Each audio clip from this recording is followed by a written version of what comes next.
Hello, welcome once again to Excell online math class. In this video, we are going to discuss the AC circuit, which will channel our attention in few problems that pertains to simple AC circuit. Kindly hit the red button to subscribe to my channel. It gives you notification whenever a new video is out. Okay, so an AC circuit is simply an alternating current circuit. So it's a circuit in which alternating current flows. When you come to a current or a circuit and the kind of current that flows there is alternating current, it means that the circuit is an alternating circuit. And an alternating circuit varies periodically in such a way as to reverse its direction periodically. Now, look at the question given to us here. We are told that in an AC circuit, the peak value of potential difference is 180 volts. What is the instantaneous potential difference when it has reached 1/8 of a cycle? Now, generally, AC voltage is represented with the formula V is equal to V naught sine 2 pi ft. V is equal to V naught sine 2 pi ft. If it is current dimensioned, you can write that I is I naught sine 2 pi ft. But if you are conversant with angular velocity, you should know that angular velocity theta or omega is the angle turned through divided by time or by the period t. And you know that this is turning through a circle of an angle of 360 degrees. And the 360 degrees in radians can be 2 pi. So this angular velocity W can be written as 2 pi all over t. Okay? Now, mathematically, I can write that W is equal to 2 pi times 1 over t. Because 2 pi times 1 is 2 pi all over t. But you know from wave equation that F equals 1 over t. So this particular point I am seeing 1 over t, I'll plug in F. Hence, I can write that my angular velocity is equal to 2 pi F, because I will replace 1 over t by F. Which means in this formula, where I see 2 pi F, I will put W or omega. Hence, from here, I can write that V is equivalent to V naught sine WT. And this WT is known as the phase angle. So WT is just our phase angle. And this question is asking us to find the instantaneous velocity. This V here is the instantaneous velocity. V naught is the peak or maximum velocity. Now, and we are told that the peak, which is the maximum velocity, is 180. Therefore, V, which is the instantaneous we are looking for, is equivalent to 180 sine WT, which is just the phase angle. We are looking for the phase angle now. So if you are able to get the phase angle WT, we have got the value of instantaneous velocity they want us to get. But the complete cycle, look at how AC circuit varies. This is how it varies. So a crest and a trough gives you a complete circle or cycle. So, and this is just a half of a circle and half of a circle. Joining together gives us a complete circle. And the sum of angles in a circle is 360 degrees. So a complete journey is 360 degrees. Why this circuit has covered 1/8 of the cycle. So 1/8 of the cycle will now be 1/8 cycle is the same thing as 360 times 1/8 to get the required angle. So if I divide 360 by 8, I will get 45 degrees. So the WT, my phase angle, is just 45 degrees. Therefore, V will now be 180 times sine 45 degrees. Sine 45 degrees is a special angle, which is the same thing as 180 times 1/√2. Because 1/√2 is the same thing as sine 45 degrees. Multiply out, 180 times 1 is 180 all over root 2. So you can stop here or you rationalize. Therefore, V will now be 180 over root 2. To rationalize, whatever I'm seeing here, I'll use it to multiply up and down like this. Whatever I'm seeing here, 180 times root 2 is 180 root 2 over sod 2 times sod 2 is square root of 4, which will give us 2. So I'll complete here. We have here that V is now equal to 180 root 2 all over 2, and 2 can cancel out to give us 90. Therefore, the instantaneous velocity is 90 sod 2 volts. That's just the instantaneous voltage. So let's take another question on still AC circuit and solve. All right, let's take the second question. A 2U Faraday capacitor is connected directly across a 150 VRMS 50 Hz AC source. Find the RMS value of the current and the peak current.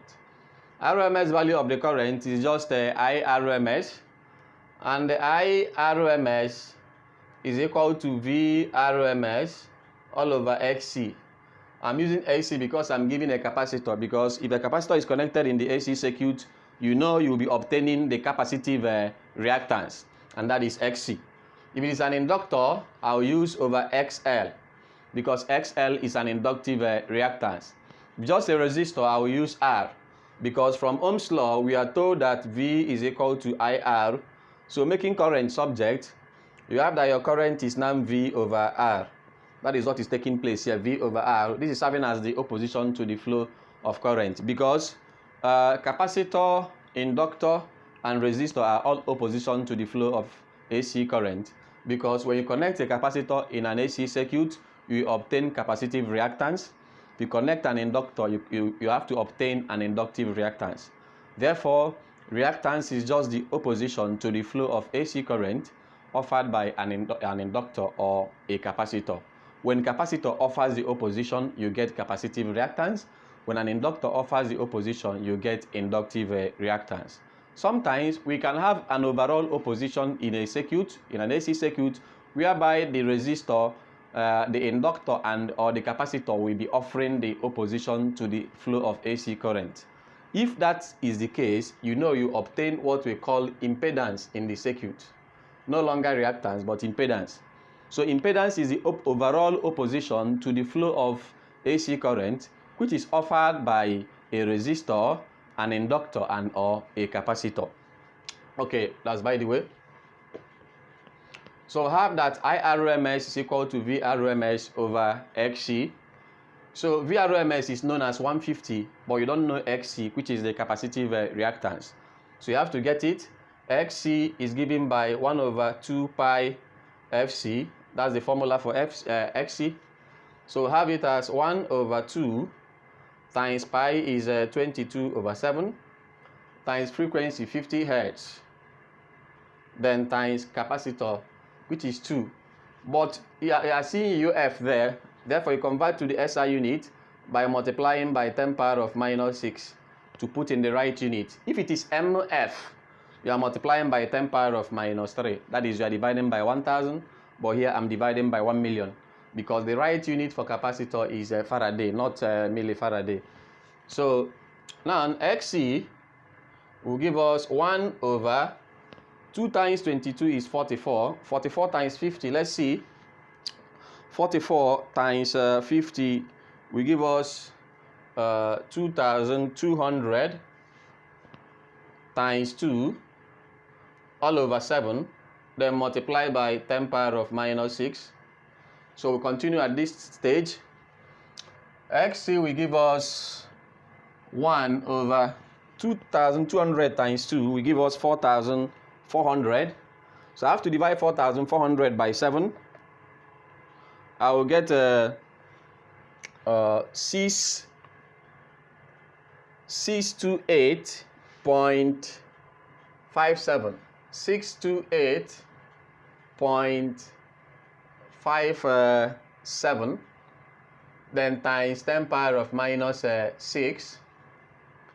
So XC will give me Here, I have to say 1 divided by this alone. 1 divided by 628.57 will give me 0.00159. Then times, this is under with a negative power. Coming up, the negative power goes away. We have just 10 power of 6 only. So multiplying, this is 1 million. If I multiply this, I have six zeros are here, or 6 powers. You move 1, 2, 3, 4, 5, and 6. When you multiply, you are getting 1590 ohms. This is now the capacitive reactance. That is what is giving us. Now, we have got our XC as 1590 ohms.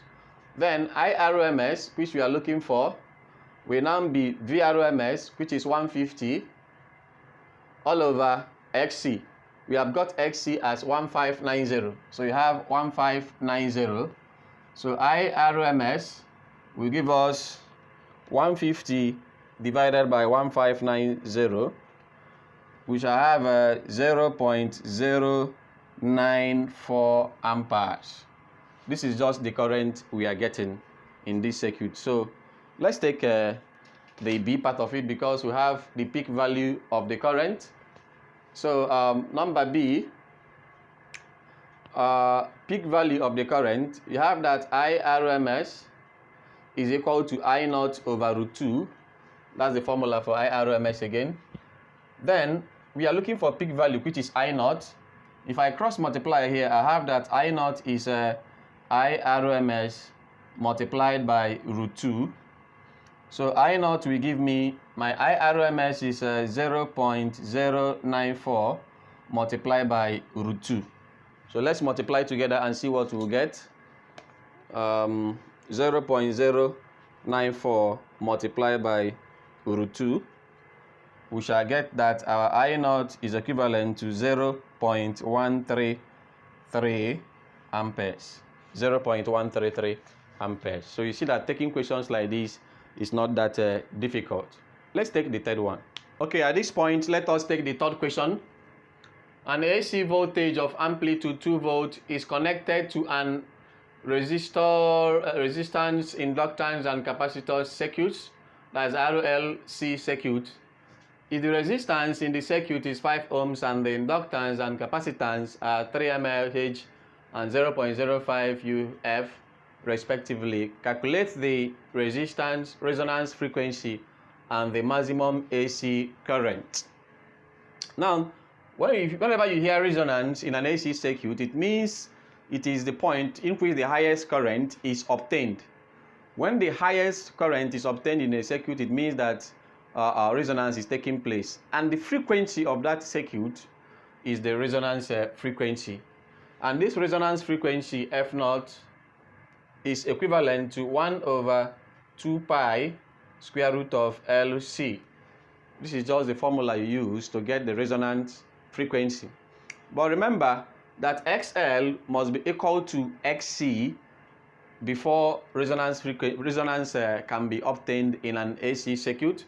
Remember, Z is equal to square root of R squared plus XL minus XC all squared. And according to Ohm's law, V is equal to IR, but we are having Z, which is an impedance. We can say IZ. Therefore, current is equal to V all over Z. But what is our Z? Our Z is V all over square root of R squared plus XL minus XC all squared.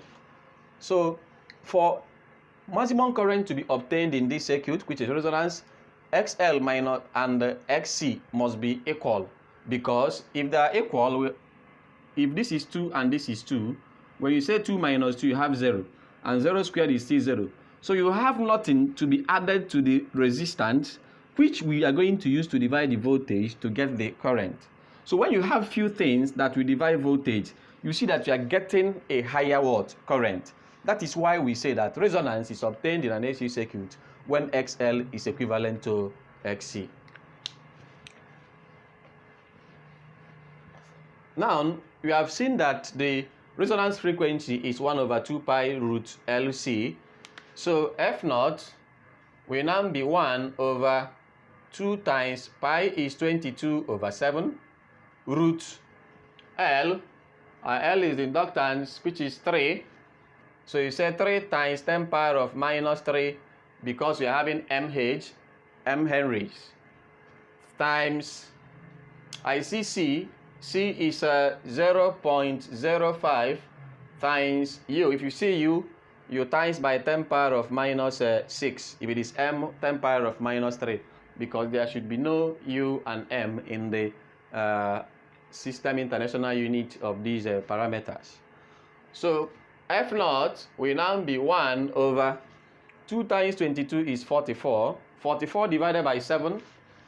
Let's see. 44 divided by 7 will give us 6.2857 times.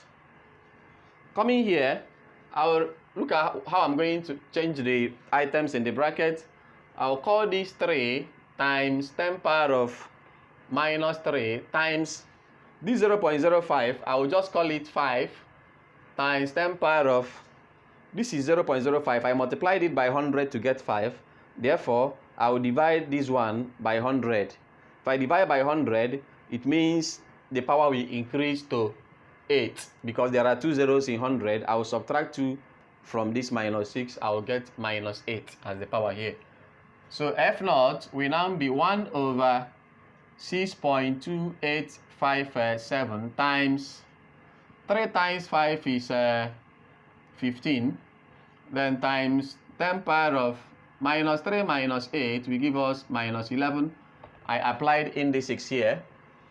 Remember, we are dividing. So F naught is 1 over 6.2857 times, let us get the square root of 15. Square root of 15 will give us 3.87 times square root of 10 power of minus 11. Square root of 10 raised to power of minus 11 will give us 31 square root of 10 power of minus 11 will give us 3.16 times 10 power of minus 6. So F naught will be 1 over, let us multiply all the numbers together. We have 6.2857 times 3.87 times 3.16 equals, we are having 76.869, then times 10 power of minus 6. So F naught will give us, let's say 1 divided by this value here, 1 divided by 76.869, which I have 0.013009, then times, this is negative coming up, becomes 10 power of 6. Now F naught will give us, multiply this by this, there are 6 zeros here, 1, 2, 3, 4, 5, 6. So we are having just 13009 hertz as the resonance frequency. Approximately is an approximate value, 13,009 hertz as the resonance frequency. So we have II in that question. II says we should get the maximum current in the circuit. Maximum current I naught is equal to V naught all over R, and V naught is the maximum voltage, which is the amplitude of 2 divided by the resistance of 5 ohms. When you take this division, 2 divided by 5 will give us 0.4 amperes. So this is just the solution to this particular question. At this point, let us go into the little tips you need to follow before you do well in your forthcoming physics examination tomorrow in WAEC. All right, before I leave you, I need to give you some important information you need to know before you enter your hall tomorrow to write your SSCE WAEC physics. So number one is there are important topics you need to update yourself within few hours you have before you enter the hall tomorrow. These topics are very, very important if you want to do well in your physics tomorrow. One is that you need to be conversant with the topic motion. There are many categories of motion, be it simple harmonic motion, be it projectile motion, all the motions in physics. Make sure you know it, because this comes out mostly in objective, and all of them comes out in objective part of the physics examination. So even electricity is everywhere. You can't do without electricity in physics. So you need to update yourself in these electricity. Waves. Wave is almost 30% of the curriculum of physics in secondary school. So all the waves, there are so many things in waves, even sound wave, light wave, reflection, refraction, interference and all that. Know everything in waves, the calculation, and even the little practical question that may come out. Then fields. When I talk about fields, I mean all the fields, the electric field, the gravitational field, magnetic field, and even electromagnetic field. Go and read all these things. You still have time, you can do it. Energy quantization, it comes out mostly in theory part B. So make sure you are conversant with this topic, energy quantization. Then units, most people, quantities and units, most people neglect this topic, measurement, the fundamental and derived quantities. These are the basics of physics. If you don't know this part very well, you won't do well.